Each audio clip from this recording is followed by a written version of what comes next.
Good morning and welcome to the 33rd meeting in 2013 of the Health and Sport Committee. And as usual, can I remind all those present to switch off mobile phones, Blackberries and other wireless devices, as they can often interfere with our sound system. Members of the public may also have noticed that some of the members and indeed officials are using iPads and other tablet devices, which is instead of the hard copy of their papers. We have apologies again for Richard Simpson, and Malcolm Chisholm is with us as a Labour Party substitute. Our main item this morning is a roundtable on child poverty, and we welcome you all here for that. But before that, we have item 2 on the agenda, which is to consider subordinate legislation. And we have one negative instrument before us this morning. That's fruit juices and fruit nectars, Scotland Regulations 2013, SSI 2013-305. There has been no motion to annul, but the Delegated Powers and Law Reform Committee has drawn to the attention of the Parliament to the instrument on the grounds that it broke the 28-day rule. And the details, as you're aware, are in your papers. Have we any comments from committee members? If I have no comment, then I will put the question, which is, on SSI 2013-305, the committee has no recommendations to make. Are we all agreed? Thank you very much. We now move on to agenda item number 3, which is our roundtable on children's poverty. And can I give a warm welcome to all those who have joined us here this morning.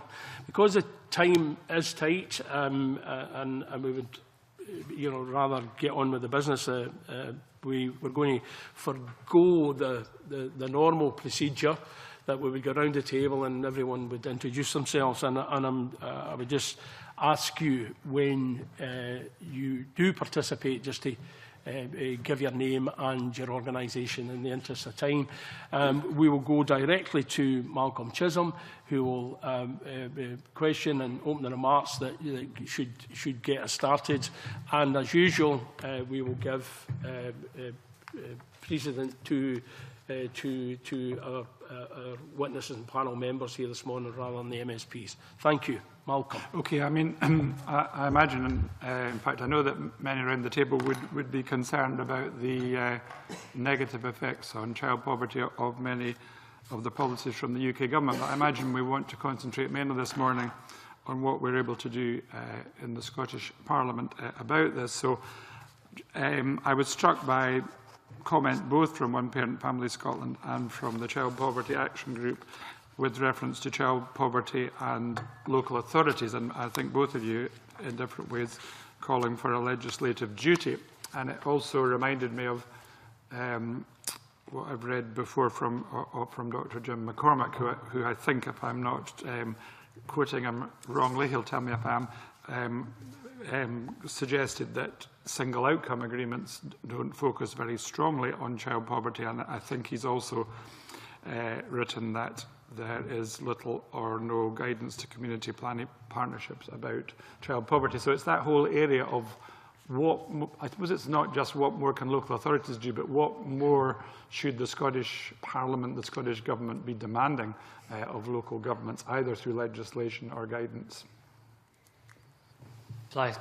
You mentioned that we'd flagged that up in our paper. And I think overall we kind of welcome the approach taken in the National Child Poverty Strategy, the aims, the objectives, the outcomes set out, and the understanding of the kinds of things that local and national government in Scotland can be doing to tackle child poverty.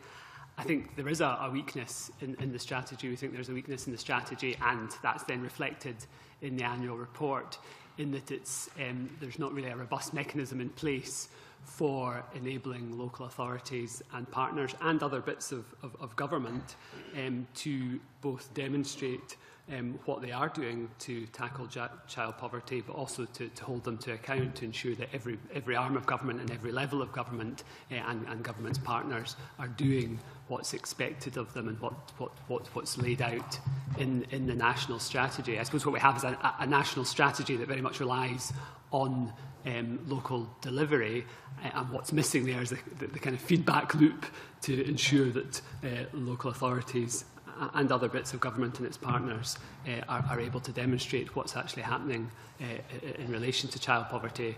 I think there's quite a lot of evidence, and I'm sure Claire, Save the Children, will come in terms of the work they've done looking at local authorities and the extent to which child poverty is a priority for local authorities and its partners. And I think that there's evidence that it's not the priority it ought to be, despite it being a national priority and something that's set out in the National Child Poverty Strategy. Then Douglas and Jim, I think, and Claire. Maggie Kelly for One Parent Family Scotland. As you mentioned, yes, we also raised the issue of statutory duty, and I'd like to say first off that many of the comments that John has made we would support. I think we suggested that as one of a whole range of things that could be done to strengthen the overall strategic approach that's set out in the current strategy. But just to go back, you specifically asked about a duty, and I think one of the things that, to my mind, makes a duty important in the current climate is that we're very well aware of the pressures in the current climate on local authorities and the difficulties that they face in having to deal with lots and lots of competing calls on their limited finances. And I think that in a situation where everybody's under those kinds of pressures, actually having a duty would be extremely helpful to many of them, because it would give a clear message in terms of leadership from the Scottish Government, but it would also, really prioritise child poverty for everybody concerned and make it so much easier for local authorities to approach their decision-making in a child poverty-proofing manner and say, OK, this is right at the top of our agenda. So that would be one of the reasons that we would want to see that in place. But as I said in my evidence, I think, to the committee, there's a whole range of things that we can do as well, I think. Okay, we may come back to some of them. Douglas? Yes, Robert. Yeah, thank you. Thank you for kicking off with this point. I think it is one of the key points actually about the strategy overall and about the way that the Act was passed. The Child Poverty Act originally was passed, and the way the Scottish Parliament responded to that. I think it's worth pointing out that the Parliament already has made a decision around that. When the Act was being considered, they decided that they weren't going to place a duty on local authorities to develop local strategies. So it means that Scotland is the only part of Great Britain where there is not that duty on place of local authority. And I think that means, at the time of the first strategy, there was in there that gap was going to be met by working with local authorities and concerted effort. And I think we trusted that would happen, that there would be some sort of action that would fill the gap of the duty, that would show that there was no duty required. I don't think that has been the case necessarily. I think that what we have found is that gap and I think as John pointed out, there's a gap in the delivery framework, the gap in the accountability is still there.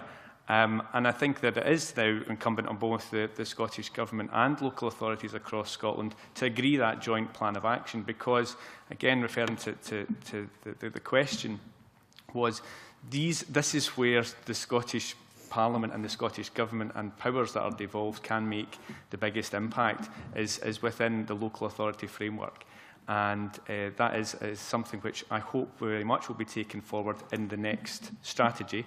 Whether that requires a duty in order to get the action taking place, I'm not sure, but it certainly requires a commitment and some concerted action and some concerted leadership from within local authorities and at a Scottish Government level to make that happen. Jim. Thank you, Convener.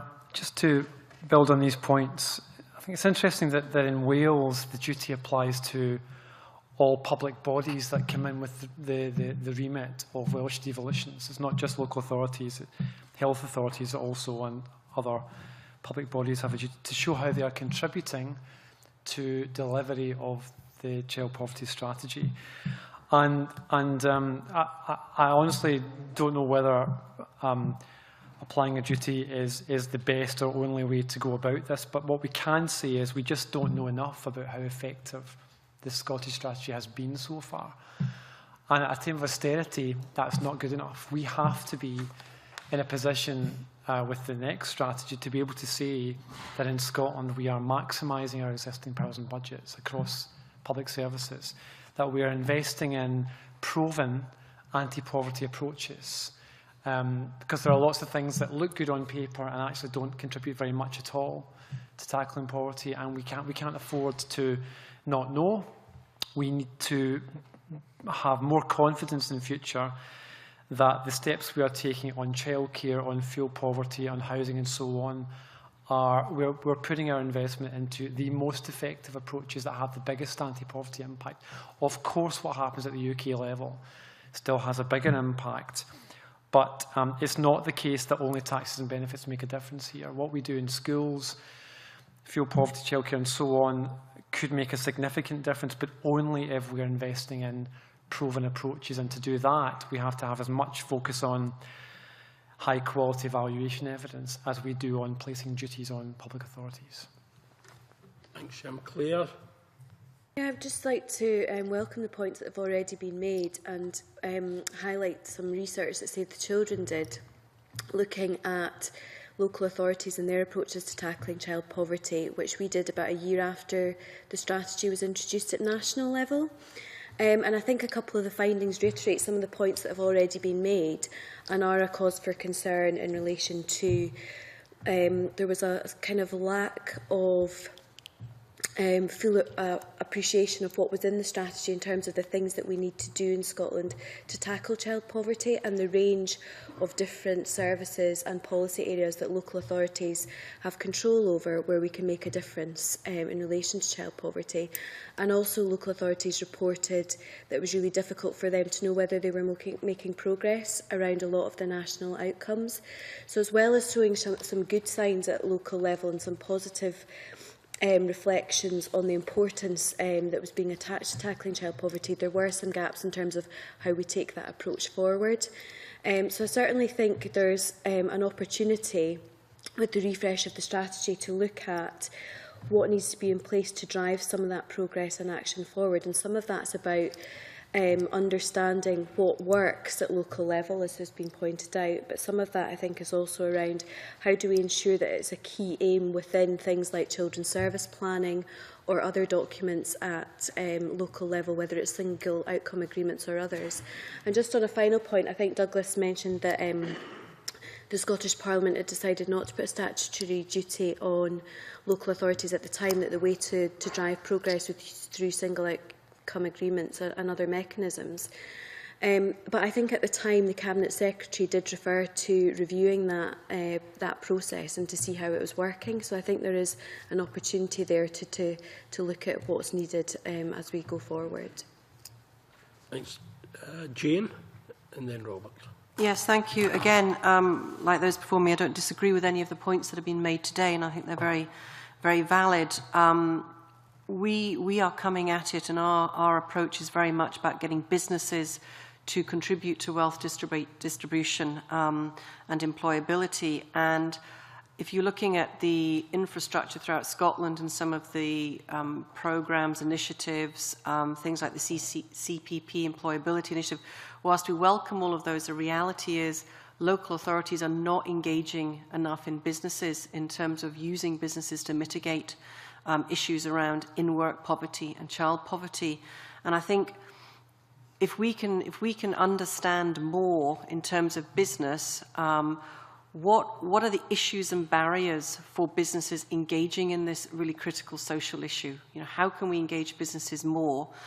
And what is the capacity? Because one of the things that I get very frustrated at is a lot of the initiatives that are around are preaching to the converted. So they're talking to employers that already have a social conscience, that are good employers, that are understanding issues of poverty. But we have 99% of our businesses in Scotland are SMEs. Now, I can tell you now, over 70% of them will not be engaged or understand the impact they can have by maybe employing somebody, you know, with low educational attainment, supporting a young person in work, or developing skills within their workplace. And the capacity is huge, but there isn't the infrastructure to do it. And whilst we can work very much with businesses who are already in that arena of supporting community investment in terms of distributing wealth and mitigating poverty, in Scotland, and I think the local authorities, we need to come up with a way that they can, one, audit so they can understand the capacity that's in their particular area, especially if they're an area of high poverty indices, and understanding what the issues and barriers are for businesses to engage in this. And big businesses are happy to play that part through supply chains, but I think there's an awful lot more that can be done. And we're doing a lot of it through the welfare reform. We're working closely with the Scottish Government because through working with the welfare reform changes, we're dealing with the in-poverty issues, and we're helping to stop people being pushed into poverty by understanding how to manage that. So there are good examples, but there's a lot more there, and I think there is the capacity there for businesses to do more. Robert. Thank you. Unsurprisingly, as perhaps the lone local government person here, I'm going to take a slightly different tack. But I just want to say I actually agree with some of what I've heard. I mean, I agree with John that there are weaknesses within the strategy, and I think if we are redeveloping the strategy, we're looking for it to be more reflective of all the work that's going on locally as well. So I would want to make that point. I think also I agree with Jim in the sense of that if you have a strategy, you need to know how well you're doing. So I think that's a good point as well. But I think on the idea of a duty, I think I just want to just say something and as a way of reflecting on that. There are a number of duties on local government. Indeed, there are there will be a strengthening of community planning, which at its essence is intended to tie all community planning partners together on the focus on outcomes. Child poverty and poverty generally is a very complex issue. It is multifaceted. You can't tackle it through a single service point of view, or indeed a local government point of view. Just to ream off some of the issues that it's affecting: housing, economic development, employability, mitigation of welfare reform, education. We might come on to talk about that in a wee while, childcare, early years. All of these are aspects that are priorities for local government. We had a debate on the Ian Wood report at our leaders meeting a few months back, and child poverty there as seeing vocational education as one route out of poverty was something that our politicians were completely committed to. There is no doubt that within our membership there is tackling poverty, ensuring that children have to use the government's words, the best start in life is the absolute top priority. However, it's extremely complex, and I'm not convinced, and I don't think our membership is convinced, that simply imposing a duty is the right way to go about that. Malcolm, do you want to? Well, just briefly, I mean, I realise that the idea of a duty may not be taken up, but I suppose that's why I also introduced the idea could more be done within the current framework in terms of the building child poverty and more into the single outcome agreement and into the guidance to community planning partnerships. So even within the existing framework, you know, could more be done to ensure that these were prominent? I mean, I think from Robert and Cosla, we're as a committee dealing with a range of these issues, and one of the focuses that we have is the whole question of inequality in health, and this is what people are telling us now. You know, it's all very complex. It's difficult. It's not just the responsibility of the health department, despite the fact it's a top priority. We need to look. You know, and I suppose today we're doing a bit of that with child poverty. Is child poverty an element of something else? Do we need to tackle the bigger issues, not just focus on child poverty? Jim? That's a good question. I guess I want to just reflect for a moment on what is the status of a national strategy in Scotland? Because how we go about framing and delivering a child poverty strategy is quite different from what we're doing with the National Dementia Strategy, and different again from the housing strategy for older people. So I'm really keen that we reflect on what do we mean by national strategy in a climate of localism, austerity, demographic change, because it's quite unclear why we take different approaches to different national challenges. And I'm really in favour of getting alongside local authorities and health boards and building know-how and building expertise and sharing expertise. But when you've got high quality evidence of things that work, like Working for Families, like the Healthier and Wealthier Children approach in Glasgow, I think it's really important that we somehow recognise that the strength of evaluation evidence in those kind of initiatives is stronger, is higher than in lots of things we do. And so how do we then protect those kind of initiatives, scale them up? Because the story of devolution so far with child poverty has been lots of brave and bold initiatives, but which are done on too small a scale to make a dent in poverty, or too inconsistently over time, or too patchily across the map of Scotland. And while I think we're all in favour of local autonomy and discretion about how you implement programmes, I think we might be a bit more demanding about saying it's not okay if some parts of Scotland just choose to ignore that evidence entirely and to do other things that has less of an evidence base. I think we have to have some kind of clearer view on what the negotiation between national and local looks like when we do have strong evidence to invest in. And I think we're not there yet with our governance frameworks. We just need to get on with it then. I'll let John take that. Go on, John. I suppose just to add to that, I think what we can't let happen is the child poverty strategy to kind of sit as if it sits on its own in isolation, and that's where action to tackle child poverty happens. I think what we need to see in the child poverty strategy is a clear indication of how tackling child poverty will be built into other strategies, economic strategy, housing strategy, childcare strategy, that the broad range of powers and actions that government are taking are all considering what they're doing and how that will impact on reducing child poverty and delivering the aims and the outcomes set out in the child poverty strategy. It shouldn't be something that just sits in isolation. It has to be built into the range of action and broader strategies across the board. Nico hasn't come in. Pick up on what John just said there about, and what Jim said to some extent about the many initiatives that there are going on. What's certainly really striking from our perspective, looking at the strategy and the update, the progress update, or the annual report rather, I should say, is that it does cross-reference an awful lot of other things, initiatives, the various case studies. That these are very interesting things, and some of the other policies and strategies that it ties in with. That it cross-references things like Getting Right for Every Child, Curriculum for Excellence, and all these mainstream initiatives, all worthy in their own right, absolutely. But it doesn't really explain what they do in terms of child poverty. How does Curriculum for Excellence, what is its contribution to the overall objective to tackle child poverty? It's clear that no strategy or initiative can stand on its own and tackle an issue like child poverty. There's lots of contributors, but it has to be explained and properly analysed as to what the different impacts of all those, the policy landscape and the different currents that there are in policy and practice can actually do to contribute to that. And I think that analysis is lacking at the moment. Yes, Jane. Yes, I would agree, and I've mentioned it before. If you want to engage the main employers in Scotland, you need to understand the issues and the barriers. There are a plethora of public sector initiatives that businesses can engage with, but most businesses do not engage with them. But they want to affect change socially within the communities in which they serve.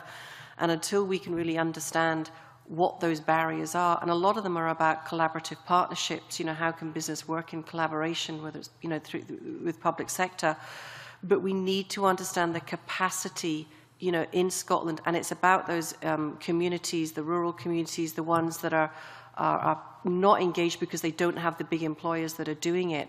We need to understand what the capacity is, and I'll say it again. We're not understanding the issues that are the barriers to get employers to do more. Yes, Fiona. Thank you. I'm from the NHS, so I've been sitting listening to the conversation. A lot of focus has been on what local authorities should do, and I would certainly agree with colleagues that say it's actually a whole approach that we need in Scotland, from business to all aspects of the public sector. One of the experiences that I've had within Glasgow, working in Glasgow, is that Glasgow's recently established a poverty panel, which brings together all the partners along with people with experience of poverty. And as part of that, there is a child poverty subgroup. And that's actually been very helpful in relation to the child poverty discussion, because we have a place and we have a context to place child poverty in wider poverty discussions. And it's also important to have a place to have a focus on poverty, because I think we often cross-reference one initiative to another initiative, but until you give it a poverty focus, you don't make all the connections that are needed. So that's been very helpful. Whether you need a duty to make local authorities or partners come together on this issue, I think it should happen in each local authority and be supported by partners to do so. Douglas, did you want to? I just thought your question, convener, in terms of it started off there, is it part of something else, kind of around it? And it's interesting because that begs the question, which is, I think, has been picked up there, is why would you then have a focus on child poverty, and why wouldn't you have your focus on something else that could make the difference? I think it is part of something else. It's part of a broader aim that we have as a society to make our society fairer, to ensure that we support those who aren't able to support themselves or are having difficult times. And I think that the child poverty efforts are around that. But the reason why we need a particular child poverty focus is to make sure that the child and the family are at the centre of those discussions, because we can have debates around economic growth and about distribution that can benefit some parts of society more than they maybe benefit children and families. And I think that the advantage of having that focus is to say, what is it that's needed? I think it's interesting to reflect on the last 15 years kind of since, I guess, we made a focus on tackling child poverty across the UK and within Scotland, at a UK government and a Scottish government level. There's been massive progress in reductions in numbers of children living in poverty. We're talking now about half the levels of children living in poverty that there were maybe in 1997. That's a huge achievement. And we need to think about that and build on that. And as Jim says, sometimes we need to maybe think about what are the things that have worked and how do we take that forward. But during those last 15 years, there has been a kind of change in the economic context within which we exist. And it's not the case that in the good times, child poverty is reducing faster than it is in the bad times. Child poverty is still there. There's still problems that are there. And I think what we need to do with the child poverty strategy is focus on those aspects which we have been saying for the last 15 years need to be looked at, and which some initiatives have picked up. They are the issue of parental employment. The Working for Families initiative that's been mentioned already has shown that was a good example in Scotland of getting parents not just into any job, but into a good job and a decent job. Because that's been the other big news story over the last few years, is that getting parents into work doesn't end child poverty. That actually there's a lot of children whose parents are in work and who are living in poverty. So we need to look at parental employment around that. And then when we focus on parental employment, it brings us issues of childcare. Childcare has been talked about in this Parliament now for a good number of years as a kind of priority we need to do something. Many people around this table have been very supportive, and yet we're still not seeing that focus on the childcare for the poorest families to make sure to help their parents get back into work. We've looked at issues around education. Our team have talked about life chances. Again, we've said that kind of one of the key things that's going to break through if we had a focus on child poverty was reducing the education inequality gap. And yet still there is nothing concrete in terms of pointing out as to how that is going to happen. So I think there's things which have been around for the last 15 years or so. The economic context has changed, but there are things that we can still say, this is what we need to do, this is what we need to focus on, and this is where we need to pull our energies around. Any other panel members? Bob? Thanks, Convener. Really interesting conversation. Can I mention a couple of initiatives that I've visited in the last couple of weeks, which I think are making an impact on child poverty? So in Glasgow, I was at Home Start North West, and the work they do with young families, quite often single parents, and the support volunteers give them, very much similar to the Family Nurse Partnership, but I have to say at a fraction of the cost. But a slightly different service they're offering. One Parents Family Scotland in Maryhill offering a monthly hub to single parents, and the work that kinship carers do. We met all three groups in the last few weeks. We keep talking about investing in the things that work, but that means we also have to disinvest from things that are potentially not working, and that's really difficult, particularly for politicians, when people come looking for funding applications, and some of the people around this table will be coming looking for funding applications as well. And that is, what are the anti-poverty initiatives, the projects out there, without naming specific individual projects, but the type of things we're involved in, which are labelled under anti-poverty measures that perhaps could go? There you are. Dig your own grave. Because in some ways we don't have, at the moment, the evidence isn't being collected in a kind of a consistent, coherent way to allow us to make judgments about what are the most effective interventions. And I think, coming back to my earlier point, that's perhaps the weakness in the annual report on the current way we report on the child poverty strategy, is that we describe a lot of interventions, but there isn't an analysis of what is the impact of those particular interventions, those particular investments on children and on child poverty. So I think there's a need here to actually look at how do we measure impact on children and child poverty, and to start thinking about what indicators we need to build into the next child poverty strategy that would allow us to be clear and to be able to demonstrate what are the interventions that we know work. But I think broadly we kind of actually do know the kind of things that work. You know, removing barriers to childcare, enabling children to participate more fully at school in order to get the most out of the education system, ensuring that families are able to maximise their incomes, whether that's through work or through ensuring they're getting the benefits and tax credits that they're entitled to, whether in or out of work. So I think between us we could identify the things that do work and focus positively on those and ensure that resources are going into those, but at the same time needing clearly to have a clearer set of indicators to actually measure what is the impact of this overall on children and families. Jim, and then Jane.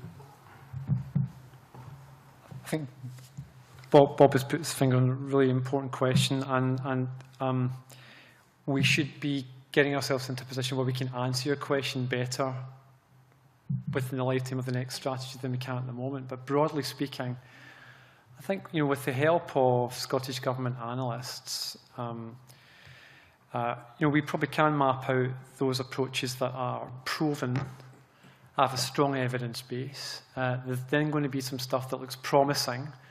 You know, from your constituencies, you'll be able to spot champions, people with a lot of energy, people who are doing great things, even if we don't have formal evaluations yet. It looks promising. And then there's some stuff that's unproven.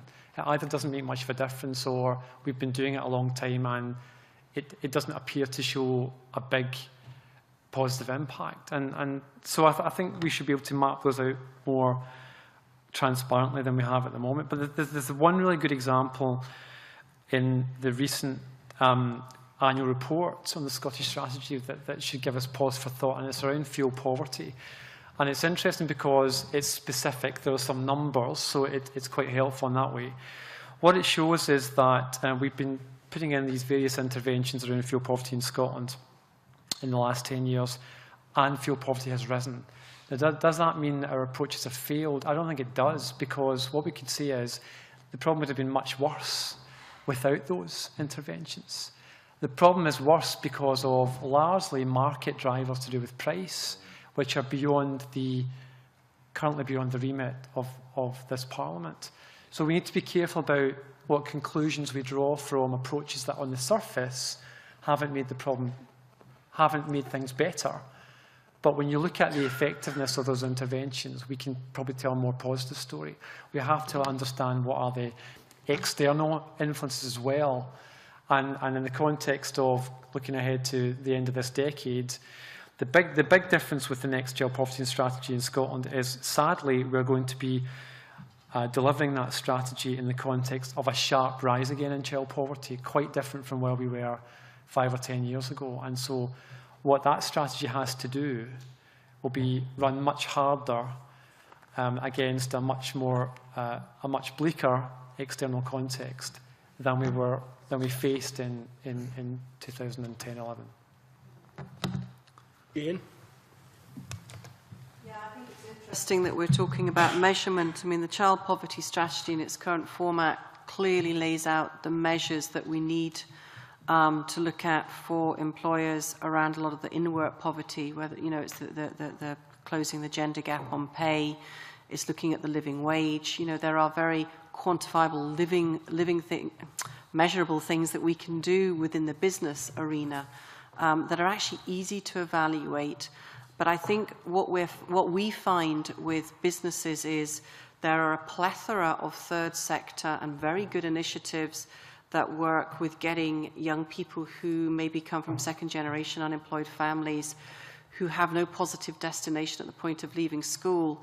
There's a lot being done in terms of getting them ready to go into a workplace. But what we find is there's a big gap, and this is why I keep harping on about it, is identifying where the barriers and the gaps are. The gap is about sustainability in terms of work and employability. Is that there's a lot of young people and other vulnerable groups like ex-offenders who don't have an opportunity to get into sustainable work and employment. And we can identify a lot of the gaps where employers need a little bit of extra support to support those particularly vulnerable groups. But I think around in poverty as well, we've got a number, and I'm happy to share them with this committee, initiatives that might be quite small, but because we've evaluated them and we know they've actually got people back into work, or they've got businesses working in a way that is helping to mitigate some of the impacts of increasing poverty, we can share those with you. There are some very interesting case studies around that work. But again, it's about understanding where, and it's the same with the local authority work, there's good work, but there's a stuff that also, I mean, child poverty and using child poverty to businesses, they go, whoa, because they don't understand they have a role in it until you talk about their sustainability behaviours, that it's across, you know, different areas of what they're doing. So part of it is about using a different language as well, but actually being realistic about what is really going to impact somebody, a family with young children. It's sustainable employment, and I don't feel we really understand how we can get employers to help with the sustainable employment, not just the volunteering, not just the supporting into work, keeping them there. Robert. The question is essentially one about prioritisation, and that would be familiar to this committee and be familiar to the Education Committee, and certainly familiar to elected members locally. There's no easy answer to disinvestment. We've wrestled with that on a number of areas. Health inequality has been one familiar to this committee, but on early years as well. I would maybe point the committee to the work on Early Years Collaborative as an interesting way of that brings together practitioners and really thinks about the day-to-day stuff that would actually have an impact on children and families. But I just want to make one other point, and that's about, we're not just talking about resources for initiatives here, we're talking about effectively, if I get the figure right, around about the 11 billion that's within the local government settlement, the money that's within the health budget as well, and then other monies within other parts of government as well. It's that resource that needs to be prioritised, and that's where the gains come, and that's where the real challenge lies. To come back to an area I know best, in education, we had a meeting in September, round table event of all elected members, ministerial team officers, and really what came out of that was the level of expectation that needed to be set within schools, almost the zero tolerance approach that poverty could be used as an excuse for poor outcomes. And it's really that idea that it is the services that families touch upon on a daily basis need to have poverty, tackling inequality on all its forms as a key priority. So it's just not to lose sight of, we're not talking just about small initiatives here and there. It is the totality of public sector funding. Maggie, I'll come back, Fiona. Thank you. Just to follow up on a few different points, firstly on Jim's comment about the context that we're working in. We had a recent seminar at OPFS where Naomi Eisenstadt spoke, and she talked about this a little bit and talked about the fact that, as we all know, there's this predicted huge rise in child poverty over the coming years. And that really doing nothing and just carrying on in the same vein is really not an option for us now. We have to up our game. We have to think critically about how we deal with this. And that, you know, our success might look like just trying to slow down that increase. And, you know, that is a measure of success in the current climate that we have, and we need to think in those sort of terms more broadly. Also, the points that have been made earlier, it's very difficult to prioritise when we don't have enough evidence about what works in terms of the strategy that we have at the moment. But we do have lots of very well-evaluated evidence about, has been pointed out, things that do work. And, for example, Working for Families, huge impact on lone parent poverty levels, extremely good piece of work. That unfortunately has been, you know, let run into the sand and no longer ring-fenced. I mean, I know some local authorities are still taking that kind of approach, but in terms of a national strategy, we lost sight of that, and that's a real pity, and that's something that could be very, very helpful, particularly for lone parents. One of the things that, or a number of things that Naomi talked about, I think chimed very well with our experience and related to some work that she'd just done recently looking at child poverty in London. And she said that, you know, the key issue is maternal employment, and that there are a number of issues to support that. And one of them, of course, is childcare. And I think we've already said in our paper that for us that's a really big priority for lone parents, particularly as they are having to be providers and carers for their children, so it's particularly critical. That goes hand in hand with flexible employment, and I think Jane has talked very eloquently about some of the issues around that as well, on the need for flexible employment, family-friendly employment practices, and of course a living wage, because as we know, lots and lots of families are now finding themselves in poverty despite the fact that they have moved into work. And so that's got to be a critical support for the idea of maternal employment. And then I think also very important, something that we see increasingly at OPFS, is the need for particularly young parents to engage in employability and skills, particularly for 16 and 19-year-olds. So some of the things I've talked about are some immediate things in terms of reducing child poverty among lone parents, but the issue around improving employability and skills of young parents is something for the future to break the cycle of poverty in the future. So I think some of those are something that I'd like the committee to consider. Claire and then Fiona. I just wanted to make the point about universal services as well, and I think Robert's kind of talked about that, but when we're talking about what works in terms of tackling child poverty, I think it's really important that we do think about the services that children and young people are in touch with every day, like education in the early years, looking at health visitors, and how we make sure that tackling inequalities is a kind of core part of those services. So for Save the Children in particular, looking at education, the gap between children living in poverty and their peers in terms of their achievement at school and learning and what that means in terms of later life is really, really important. And I think we could do more around focusing on some of those key issues. The same, this committee will be aware in terms of health inequality. So I think it is really important that we don't lose sight of that. And just to reiterate what Maggie said as well around maternal employment, I think that is a really important issue in the context of tackling child poverty. There's a lot of work going on across the Scottish Government looking at women in work. And I think some of that really links into what we're talking about here in relation to childcare, flexible working, occupational segregation and all these kind of really big structural issues. And these are the kind of challenges that we really need to be grappling with in the short and the long term to tackle child poverty. We're also aware as a committee of the inverse care law as well in terms of all of these services available. The gap doesn't narrow, which is another one that we're challenged with. Fiona, maybe you could pick up that one. Jim? I would just like to go back to the original question, which is always the very difficult question: what do we disinvest in, and what anti-poverty measures do we disinvest in? I actually think it's a much broader question than that, and I think it's picking up what Robert was saying. It's not just about what anti-poverty measures we disinvest in, it's what other activity we're doing that we potentially may have a value but not be as valuable as tackling child poverty.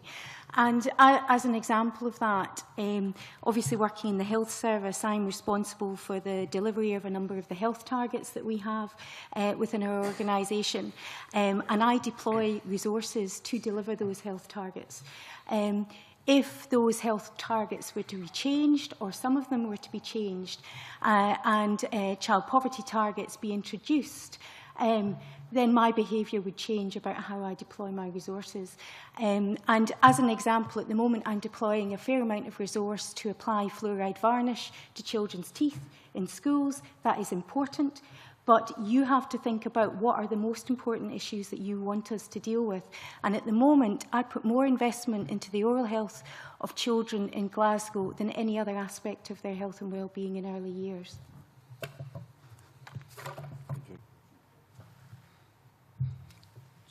I'm tempted to go there, but Jim McCormick wants to get in.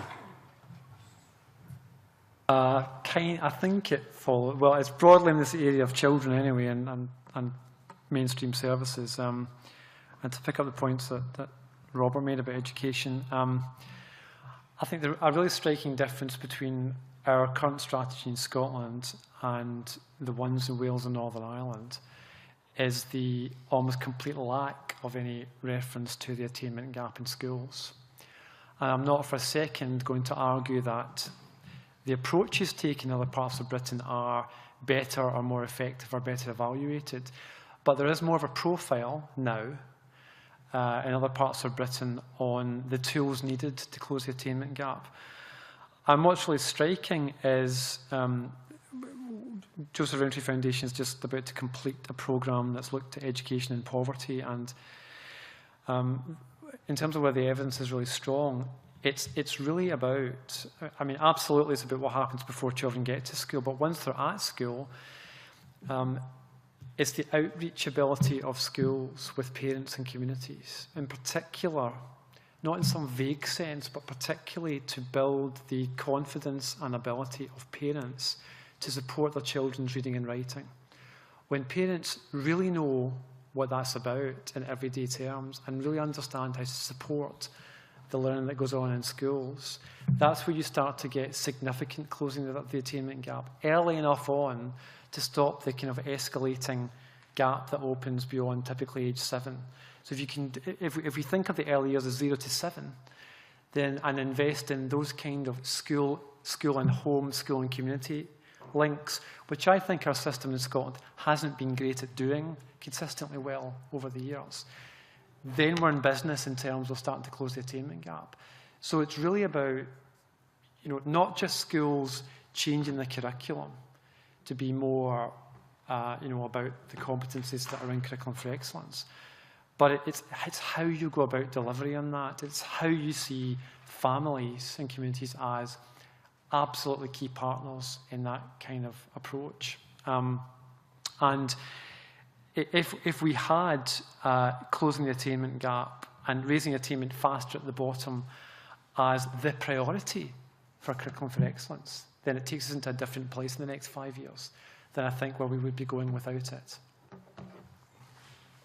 Bob, go on. Actually, it was just a disclaimer to say I didn't actually expect any of our witnesses to specifically suggest an area to disinvest from, but round tables like this, we just try to prioritise get the debate going amongst the witnesses. I'm not going to ask a follow-up question. There's another very specific question I'd like to ask later on, convener, if I get the opportunity to do so, but I'm sure my colleagues are wanting to come in. Okay. Is there anybody around the table? Jane, you? Can I just pick up on what we see an awful lot of, and it's a bit about Jim's point. I think he knows how I feel, is that I've mentioned preaching to the converted. A lot of the families that are living in poverty, there is a huge gap between those families that are living in poverty or therefore have children in poverty who will come forward. They will take that help. They will engage with the schools. They will take the help. It's the families that have a trust issue for the state and for public sector. It's the families that don't come forward. It's the families who have no understanding of how to engage in greater attainment for their own children, that they're not even being touched. There's huge pockets of them. And it does go back to your issue. What we find is we work with a lot of the schools around Scotland.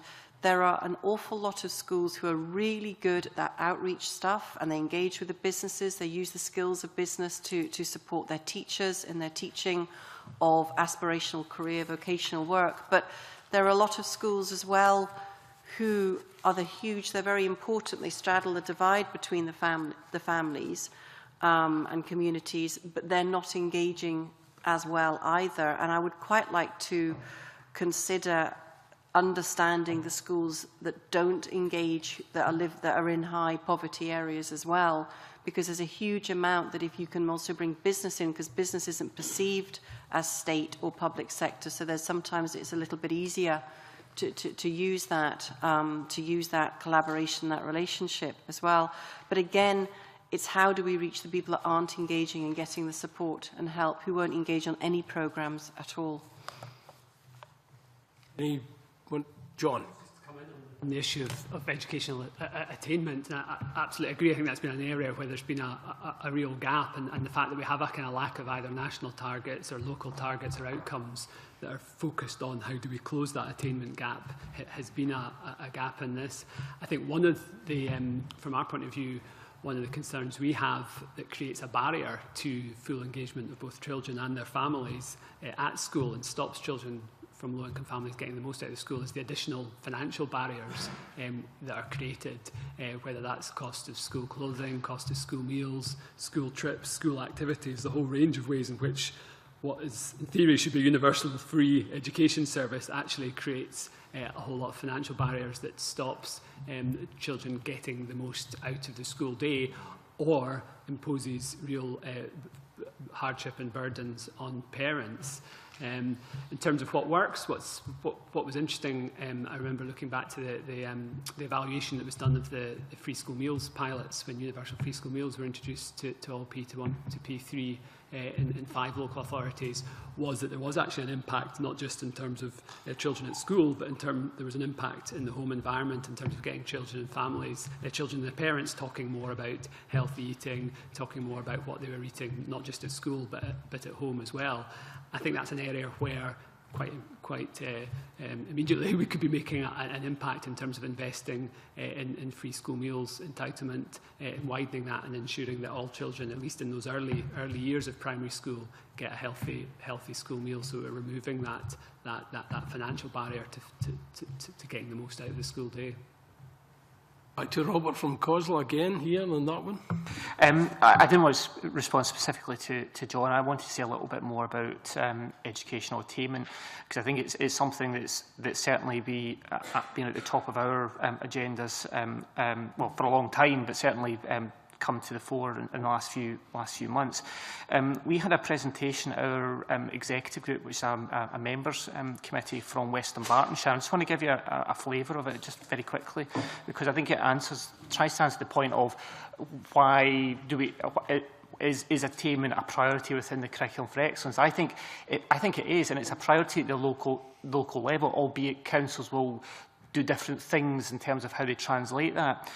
The presentation focused on Western Bartonshire's own work around attainment, and they've set out how their attainment strategy links not only to strategies within education but elsewhere, but then it sets out more practically the areas that they're interested, that they support, and it's around supported study, revision schools, transition work with families and pupils, Saturday classes.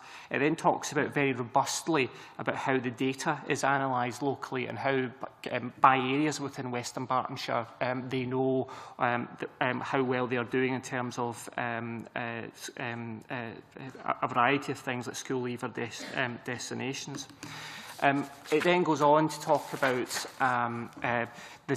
the focus that I hinted at earlier, this idea of zero tolerance, but how you bring leadership within schools and within an authority, and exactly how they go about ensuring that that schools do have a focus on raising my attainment. I won't go through all the bullet points here, but it's just to give a flavour that there isn't a vacuum locally where somehow councils are not focusing on attainment. They will do it in different ways, and it's very much about how they translate the curriculum for excellence into local practice. However, I have to say there are tensions undoubtedly, and obviously in focusing on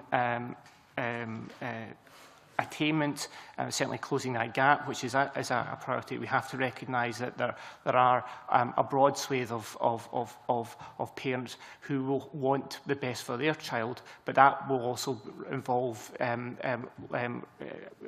pressure on things like subject choice and everything else. So it's not necessarily an easy matter for a local authority to prioritise things. So I just want to give a little flavour of the practical things that councils do to actually focus on attainment. You've heard that they are delivering, they're doing it. Why do we need a duty on local authorities when they are delivering?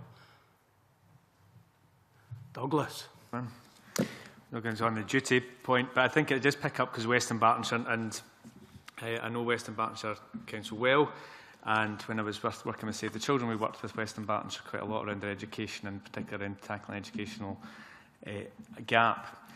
I wasn't clear just from what Robert was saying there, but there was a number of initiatives there about raising attainment. The issue we need to be grappling here is that those who are from the poorest households, those children from lowest incomes, need to have their attainment rising faster than everyone else. It's a relative measure here we're talking about, and that's the crux of this, and that goes to education, and it goes to income, and it goes to everything else around poverty, is that kind of, yes, we want to see society as a whole progress, but at the moment there's a gap, and that gap applies at education, it applies at income levels, it applies at all sorts of types of opportunities that children and young people from the most deprived areas and the poorest households have. So the challenge for us is to say, how can we prioritise to make sure that those children benefit more at a faster rate than their peers?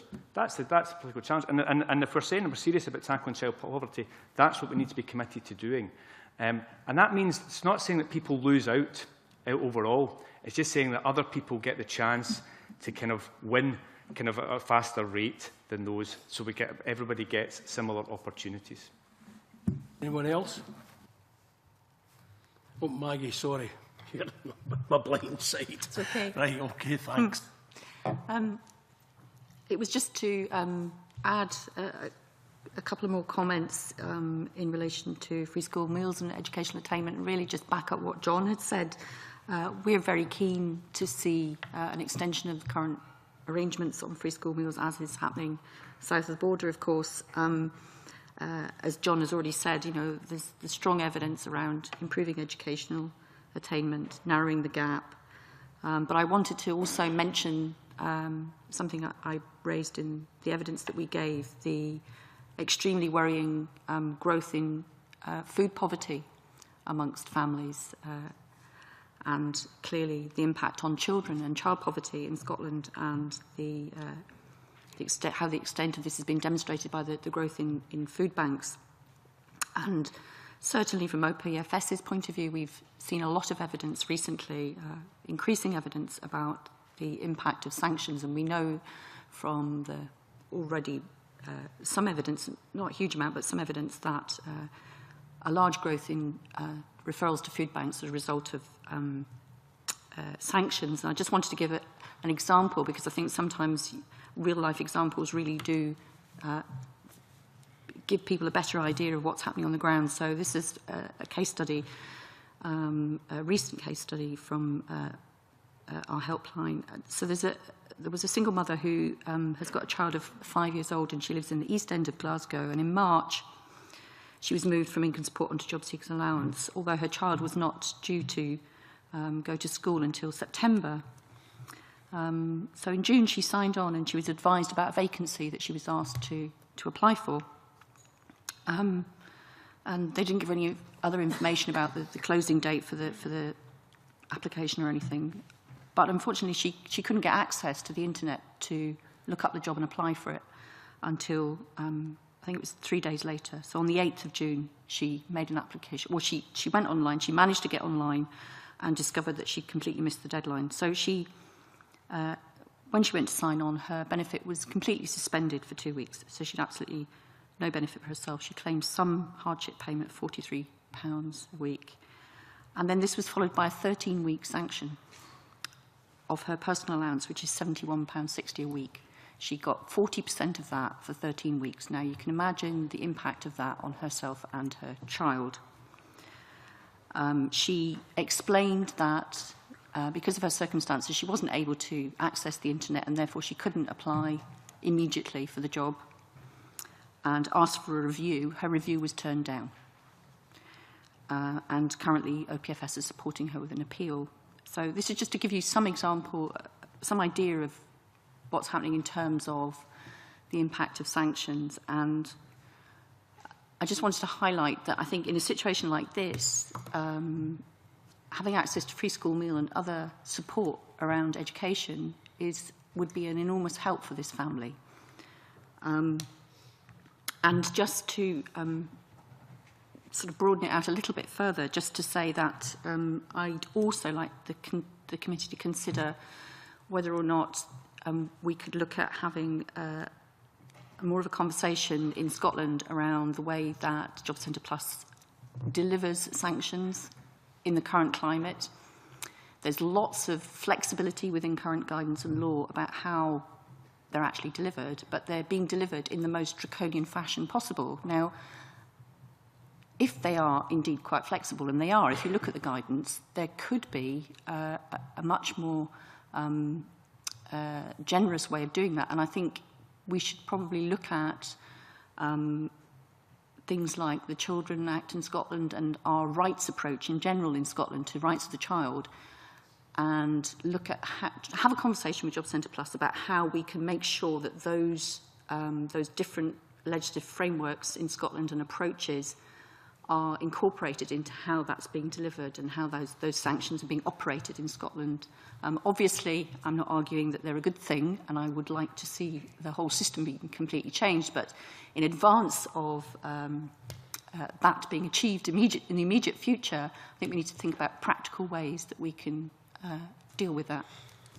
It was something that was raised with our committee as well when we were out and about as part of this. Jane? Just back to your original point before Maggie's, I do think, God help us that we put more bureaucracy in place, but I do think local authorities should have a duty to create a child poverty strategy, but integrate it with other strategies or the CC, the community planning, link it up with what's already there, and have it as an evaluation driver as well. So, you know, are they doing anything to look at maximising income and understanding the impact that has on the intergenerational, change of wealth within families? So don't create a stand on its own child poverty strategy, but create something that feeds in and learns from other initiatives that local authorities are doing, because from our experience, I mean, we work with Glasgow, East Ayrshire, Aberdeen, Edinburgh, Highlands and Islands.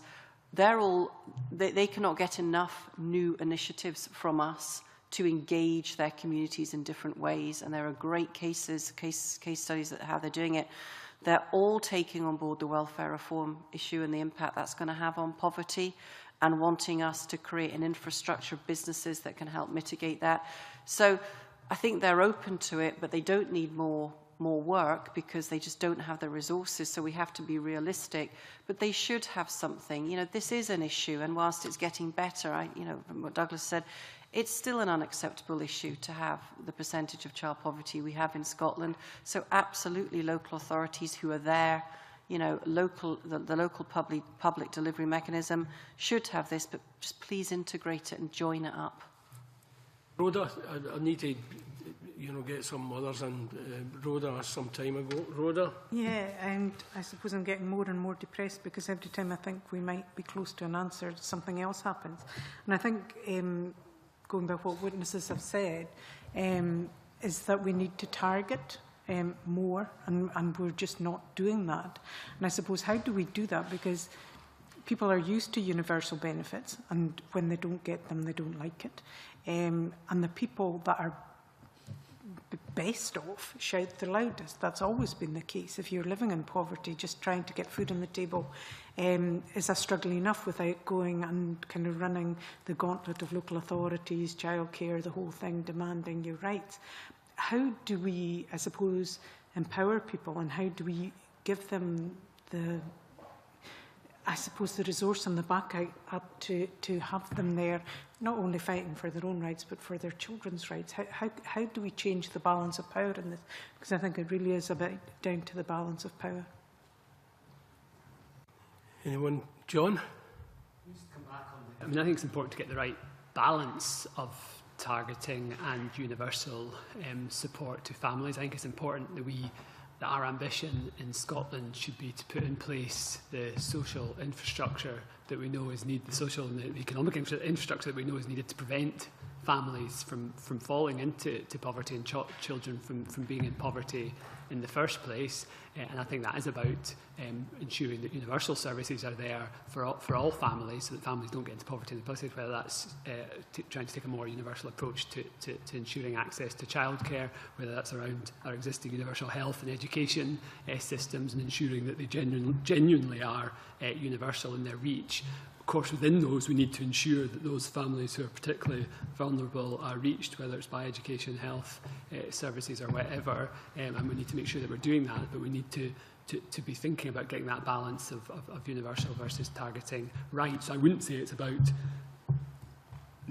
targeting in itself. There's real risks in that, in terms of waiting until children are in poverty and then trying to find complicated mechanisms of targeting support at them. We need to make sure we're working towards the kind of infrastructure of support that actually prevents child poverty in the first place.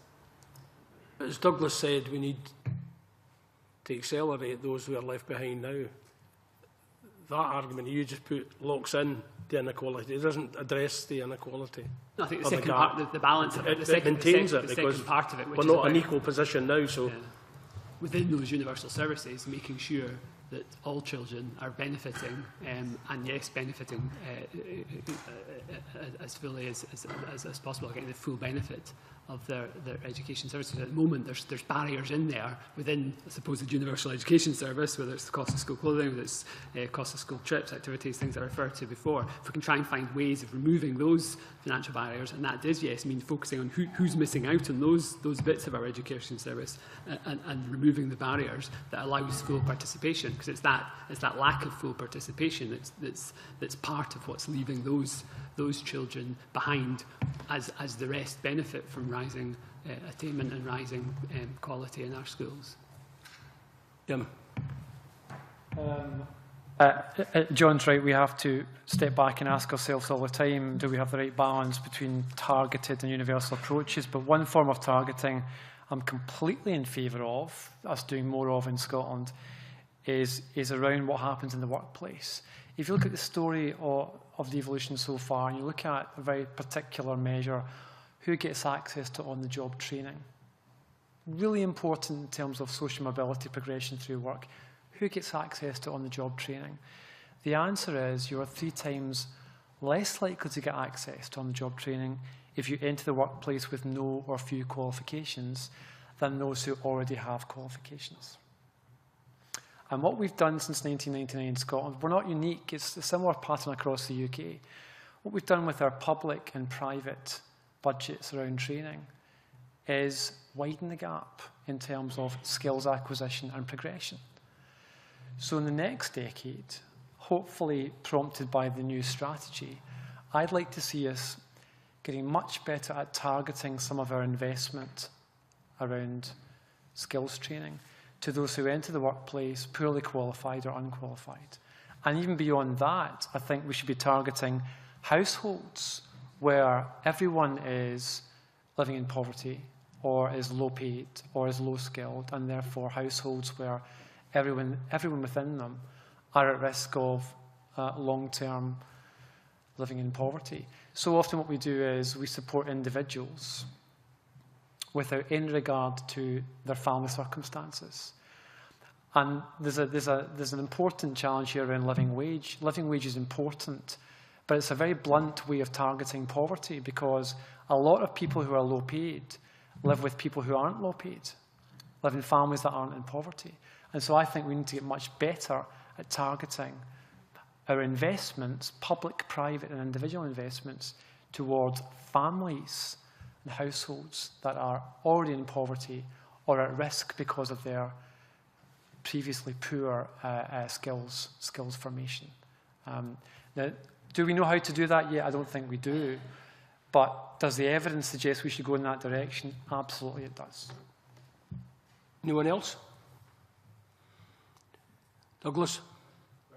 I mean, kind of the question, how do we, I think the first part of that is we start asking that question more, is how do we target, how do we change it like that, how do we change the balance of power and all of this? And I think that has to be one of the underpinning questions of the next strategy that the Scottish Government come out, is how can we do that more?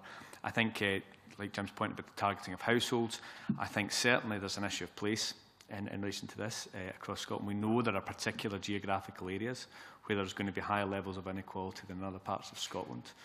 And it is kind of looking at that in terms of a universal service provision and targeting within that. I think there is a possibility in this. I think that, you know, you look at the Sunday Times on Sunday and it talks about St Ninian's School in Giffnock and the high attainment level of those children, you know, the top state school in Scotland. Now, I don't believe actually that kind of, you know, fundamentally the delivery of the St Ninian's School in Giffnock is different from many other schools across Scotland. But actually what is different is the children that go to St Ninian's School have opportunities that come from their household, from their place, from their environment, that are maybe not available to children in every other part of Scotland. So that's where we can start redressing some of that balance, is to say, well, let's find those places and let's look at some of those opportunities that could be there. I think we look at kind of targeting within employment. I think Jim's totally right on around that. And I think we can also look at targeting very much at kind of that sort of within the early years. And we've talked about childcare as one example around that. But we can look at ways of saying, how can we get additional help for those families on the lowest incomes, so that they get kind of the extra hours that families maybe that have higher incomes are able to access themselves. So it is about kind of redressing some of those balances. I think there are ways that that can be done, you know, from early years at school and the health service right the way through, and we should continue to ask that question.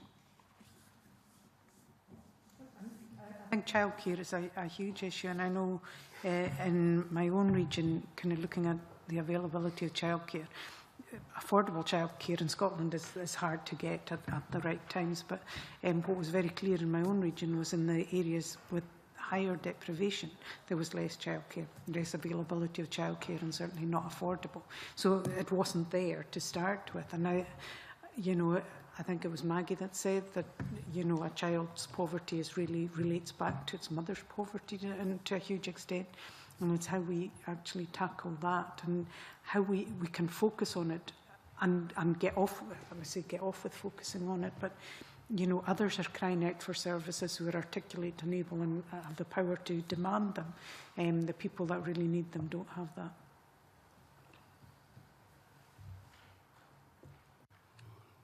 Maggie?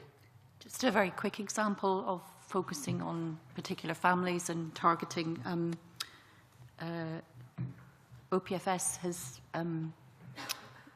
sees a lot of young mothers, young fathers who have not that many educational qualifications, who want to go to college, and very often there just isn't the bursaries or help around childcare available. It's some areas of Scotland, it's, you know, much better than others. It's very patchy. We don't have a national strategy to assist young lone parents to enable them to go back to college or to seek other skills and training. And that is key, really, to helping those families move out of poverty. So that's just a very quick example of, you know, some targeted help on a much more strategic basis that would really help those particular families. Fiona. I think the issue of targeting is one that we grapple with quite a lot. And I'd like to give you an example using Healthier, Wealthier Children, where the targeting actually, if we had targeted it more, it would have backfired on us. For Healthier, Wealthier Children, we did not target just the poorest families. We did not sell it as a service just for the poorest families. It was a much broader service around having children completely changes your financial situation, and you may be able to benefit from accessing the service. Now, the vast majority of people that accessed the service were on very low incomes, so it did reach the people we wanted it to reach.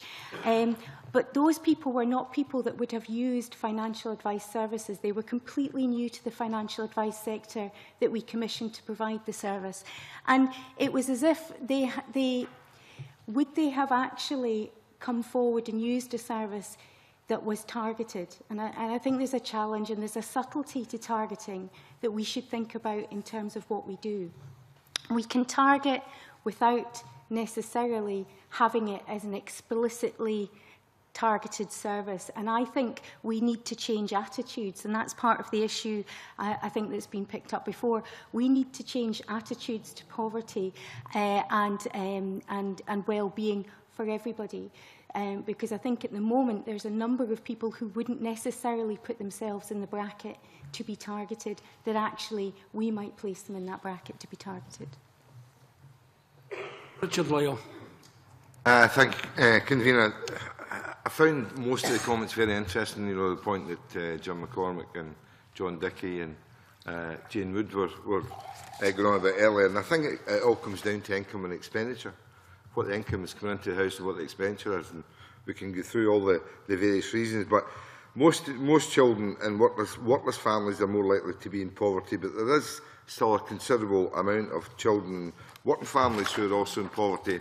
And I'm really, I don't think Jane's going to like this question, but basically the principal problem is that working parents do not earn enough to escape poverty. The UK has one of the highest, and that I found this amazing. UK has one of the highest rates of low pay in the developed world. Why is that? And if the case was that people could get the Scottish medium wage, people could be raised up a wage, businesses could pay more, and I know they'll bleat and turn around and say, well, if we pay more, we're going to employ less. You know, if we raised the wages of people, when I was self-employed, if I earned £10 an hour, I thought I was doing well.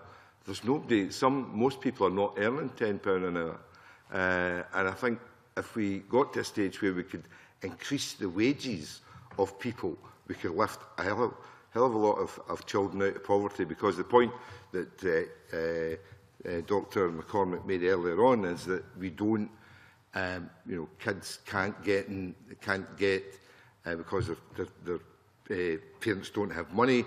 And with the greatest respect, having previously been in a local authority for 36 years, it's not all the fault of local councils. It is the fault of us that we don't aspire to give people a better wage, a better job, in order to improve their income, which would then ensure that families could look after their kids in the way that they should. Ian. Well, I have to come back to that one now. You're right.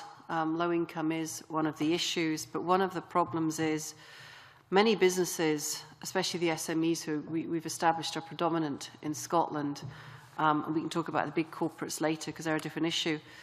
The key thing for me is the businesses that are in these communities tend to be small and medium-sized businesses. They are struggling to keep their businesses surviving. They don't wake up in the morning and think social change, poverty, social mobility, climate change, or any of the kind of triple bottom line that we work with them on. And one of the things, civic duty, understanding the impact we have on the life around us, it's an evolving thing that a lot of these businesses have to be educated to do this. So a lot of the businesses that we chap on the doors of when we explain to them, if you pay more, it is good for your business. It's good for your reputation in the community. You will get more customers because people will see you as an ethical employer. And that conversation is a really important part of the work that we do. And it goes on and on. But once you get in front of that business and you say, don't just write a check, because a lot of the businesses you're talking to, they'll be writing big checks for local charities and things like that. But a lot of their employees don't have enough, income or whatever. And we'll go in and go, do you know what? Don't give that check to that charity. Sorry if it's, say, the children, but don't give that check. Create something that is really sustainable for your business and your employees. So this is also about educating, civic society and those that have small businesses in understanding the impact their behaviours with employees. Some of them won't employ people with English as a second language. We're doing a huge amount of work with mentoring them. They're fearful of getting people in from chaotic backgrounds because they think they're going to steal for them or not turn up or be rude to their customers. It's education all the time with business, and we have to keep on doing that. And, so your point is valid. Now, the big corporates have less of an excuse in terms of how they act as employers. A lot of the FTSE ones are now having to do the right thing. But I think we were having a discussion earlier before we came in here, trying to understand how many living wage employers we have in Scotland. Now, I work with most of the big corporates in Scotland. I only know of one accredited one, which is Scottish and Southern Energy, which has just happened in the last few months. I suspect there are many businesses who do pay the living wage because they know it's the right thing to do, but the committee will be aware that getting an accredited living wage status is extremely complex, very regulatory, and it has to go through all your supply chain as well. So it's quite a big journey for an employer to do. But again, we've talked about it a lot in this committee, it's understanding the barriers, the issue, and local authorities. Do they know how many, in their area are living wage employers?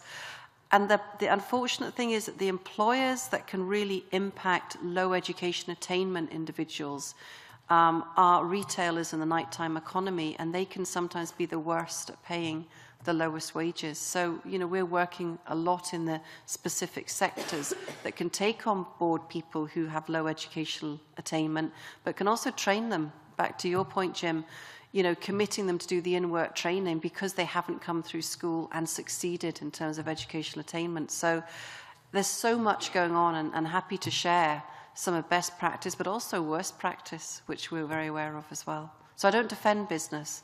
I broker and support it and trying to make it better, which is quite a job. Jim?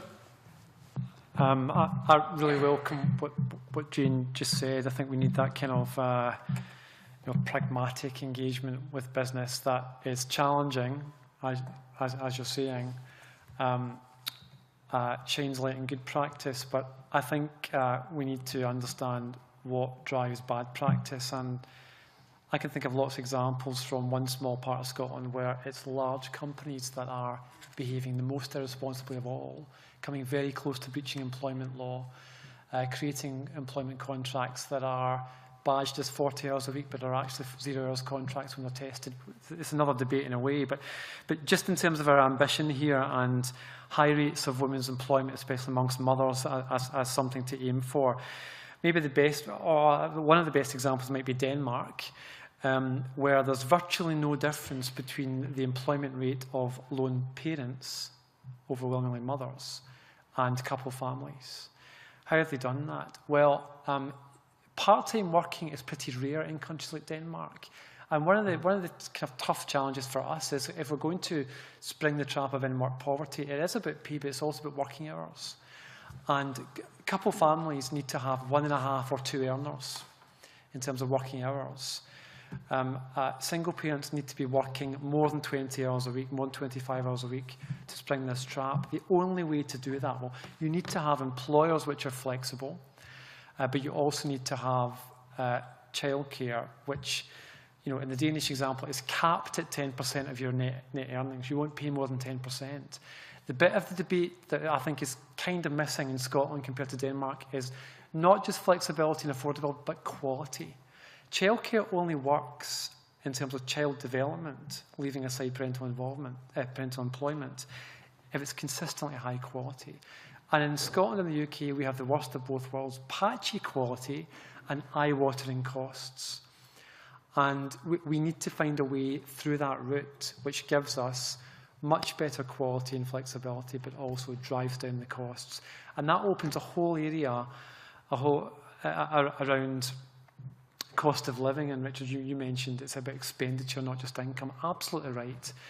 Across a whole area of services where the market has a big role, energy, childcare, housing, transport, we need to have a better balance in terms of costs, quality and flexibility than we've got across the UK as a whole at the moment.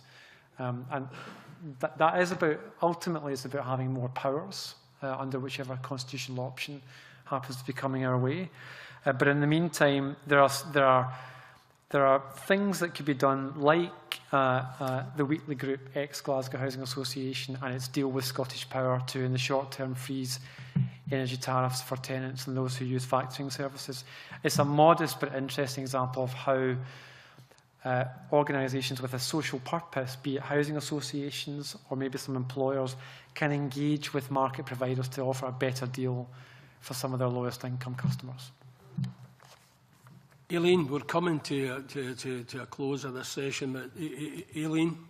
Thank you very much, Convener. And the question I really wanted to ask was around the impact of the UK government's welfare reforms. I mean, I know we've kind of skirted around a little bit of that this morning, and obviously, you know, as a member of the Scottish National Party, I'd very much like to see this Parliament having the power to design our own welfare system that's fairer and which would give us all the levers that we need to really tackle the issue of child poverty. So what I was really interested to ask was around the move to the single household payments for universal credits and how you'd see that impacting on women, particularly in the low-income households, and obviously in return in terms of impacting on children, and obviously how that impacts in terms of the particular initiatives that we have trying to reduce child poverty. And given the shortness of time, if I roll in my follow-up question, which was really around the issue of the earnings disregard between our first and second earners around the universal credit, and I'd welcome your thoughts of our round table this morning. John? Both of those issues are huge concerns about the new universal credit. There's things, I think, hopefully the fact that we're seeing a delay in the implementation of universal credit, clearly there's complications. The rollout isn't happening as it was expected. It gives us some time, hopefully collectively, to lobby UK government to try and correct some of those problems and ensure that universal credit works as its policy purpose is to work, which is to reduce levels of child poverty. There's no question that there's winners and losers within it. Second earners amongst those losers, lone parents amongst those losers. Real concerns, as you say, around the single monthly payment and where that leaves families, and particularly women and families in terms of budgeting over the month. Fundamental problem that the value of benefits and tax credits that's been rolled up into the universal credit has been massively cut, which is what is the driver behind those huge increases in child poverty that we're expecting. I suppose it's important for us here in Scotland to think about what can we be putting in place at local and at national level to support families, to ensure that they are within that context able to are given the support both to access universal credit and to find ways of managing their resources over the month, at the same time as pushing for a fundamental change in the design of the new credit. I think the other thing is about we need to be looking at how do we mitigate and respond to those UK welfare reforms, but I think there's a lot we can actually be doing here as well to look at the other things that we have been discussing during the course of today, to put in place the kind of policy and service infrastructure that we know is needed for a society free of child poverty, so that at that point where through whichever route we get a more benign social security system, a more supportive social security system, we've got the other building blocks in place for a society free of child poverty in the long term. Douglas.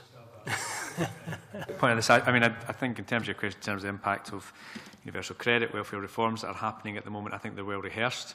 I think we've discussed in other committees. They've been picked up in there. I think so I'm not going to add. I think we know that there is, kind of the combination of a lot of these factors, as we pointed out earlier, is pointing to the fact there's going to be a rise in child poverty over the coming years. And that's something we have to take seriously and look at kind of how we deal with that. And quite rightly, and some credit to the Scottish Government on this and the local authorities in Scotland around efforts to mitigate some of the worst impacts. The only thing I'm just going to add in then, just as a slight kind of way of something maybe for the future, is what I think has been missing in the debate in Scotland is to say, okay, we've got the mitigation, we've got the worst impacts. Are there any opportunities with the welfare reform that we can try and capitalise on? And I think that would be some part of the question, which I don't think has necessarily been picked up yet. Is it because of the changes to the system and because of the change in emphasis and stuff like that, there will be some opportunities there that we could look at seeing how can we try and maximise the best intentions of the new universal credit system and the system there, and what can we do in Scotland to try and do more with that? Jim? Jane? Really briefly, we need a version of universal credit that is going to fit our labour market circumstances. And for lots of people, especially moving off long-term benefits into work, their experience is going to be of moving into the murky end of the jobs market, where people are working insufficient hours. They're moving quickly in and out of work. It's much more of a revolving door than it has been in the past. And for those people in particular, having a platform of income security in universal credit with a more generous disregard before we start reducing people's benefits. For example, in Ireland, it's the equivalent of £120 a week for a single mother. You can earn before we start to reduce benefits. In this country, it's been £20 or £25 a week typically. So to have a more generous earnings disregard, which sounds like a technical fix, is actually one of the simplest and most cost-effective design features that we might be able to add into universal credit to give it a fighting chance of being a more effective anti-poverty measure. Jane? Just back to, again, the Scottish Government, we're very cognizant of the potential impact of the welfare reform. What we're doing in partnership with the Scottish Government is looking at the in-work issues. So many of our major employers will employ people who claim benefits. And one of the big issues, again, this is a practical solution. One of the big problems is they now will have to apply online for their benefits, but they don't have access to IT. They're not IT knowledgeable. So we have been absolutely delighted at the number of employers that we've approached and said, will you put IT resource into your businesses and train people to just actually fill the forms in? Because it is this practical approach that they won't look online because they won't have the access to it. They won't know where to go. I mean, I know there are many organisations that are helping, but they won't know where to go. So we're doing projects at various Inverness, Glasgow, around the country, where we've got major employers who are providing that support and training for those people who are on benefit in the workplace as well, which is going very well. Thanks, Nico, and then Maggie. I wasn't going to comment specifically on the issue raised about the universal credit, but generally, I think, and for me, there's a theme that runs through what you mentioned there about that and other aspects of welfare reform. Something that Maggie mentioned earlier about penalties in terms of benefit claimants. It's simply that children are not treated as persons in their own right. It's simply they're being treated in the system as appendices to their parents, who basically either sink or swim with them, which is not what a children's rights approach is all about. So, and we would very much urge that, that there's an opportunity here for the 2014 strategy to take an approach which puts the simple proposition that every child should have the right and the entitlement to live with dignity, equality, freedom and developing autonomy. That should be at the forefront of everything that's in that strategy, and that there should be proper accountability for the measures that are being taken to deliver that strategy.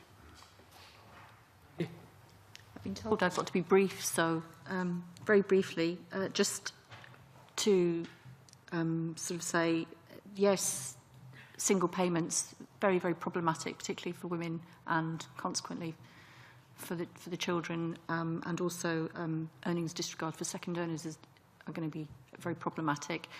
There was the issue raised of, are there positives within universal credit? And there are potentially some, and the ability for families where somebody's working under 16 hours to get help with childcare for the first time is a potential plus. But I think we have to think about that in terms of the labour market conditions, and the question in my mind is whether that's going to be helpful in terms of increasing low-paid, part-time, insecure jobs, as opposed to helping parents get first foot on the ladder of moving into employment. And those are sort of things that we have to consider in relation to that. But I think in addition, so there's issues for employment and employers there, but there's also issues for our provision of childcare, and maternal employment needs to be more than part-time, but taking the first steps is important, and therefore the flexibility of childcare is going to be critical with this new arrangement when and if we get universal credit. Thanks, Maggie. Like, I mean, the issue is massive. You know, we've been working on various issues that linked into this, inequalities in general over the piece, and we could go on certainly much longer here this morning. We have the written evidence. We appreciate the oral evidence that's been given today, but you've got like the briefest of moments each. We are meeting with the ministers on the 12th of December, and we also have the Shadow Scottish Secretary for State on that day as well for the general issue. So what's your big ask, Fiona, of the ministers? We'll start with you around the table. If you feel, you know, what is a big ask for the ministers in terms of the children's strategy in a sentence? For me, it's about making better connectivity between programmes. The Family Nurse Partnership invests in nurses. It hasn't given us any ability to invest in the employment opportunities for those young women or other aspects. Please build your programmes that actually deal with the totality that will address child poverty. Douglas. Okay, start with the forward to the report, the annual report from the Deputy First Minister. She uses words like shocking, wrong, unacceptable. I want to kind of make sure that that kind of passion, you know, is definitely there from the Deputy First Minister and the ministers involved. It definitely is. You know, I've heard that regularly from them. What then the question is can you then show the actions which are backing up the objective of trying to address that injustice in the future strategy? Jim? Next time round, build it on the evidence, pay attention to delivery and measurement, and prioritise low-income parents into good jobs. John? I think a commitment to put in place a much more robust framework to ensure that every bit of government and every level of government is demonstrating how it is contributing to tackling the tragedy of child poverty and preventing child poverty, and is held to account if it's not able to demonstrate that it's doing that. Yeah. Very clear framework for driving progress and how we measure and hold to account progress at a national and local level. And in terms of policy areas or priorities, very much like to see an increased focus on tackling the gap in educational achievement between children living in poverty and their peers, and looking at how we can support paternal employment, particularly maternal employment, through things like childcare needing to be in place would be key areas we'd want to see prioritised in the next strategy. Nico. I'd say putting children's rights at the forefront of thinking on child poverty is that that includes giving children and their families a voice in the process and have clear structures of accountability for actions that are being taken by the state in all its manifestations. Jane. I would say, can we understand the real capacity in business to mitigate the impact of child poverty? And can we give some open support to sustainable business practice and transformational kind of change and leadership in businesses as well? Robert. Yeah, just to say, to really respect the commitment and passion that's within local government to tackle poverty, and really, if there is to be a focus on outcomes and prioritisation, that really is something that needs to be agreed really between local government, national government, to ensure that the accountability that people talk about is there. Maggie, last word to you.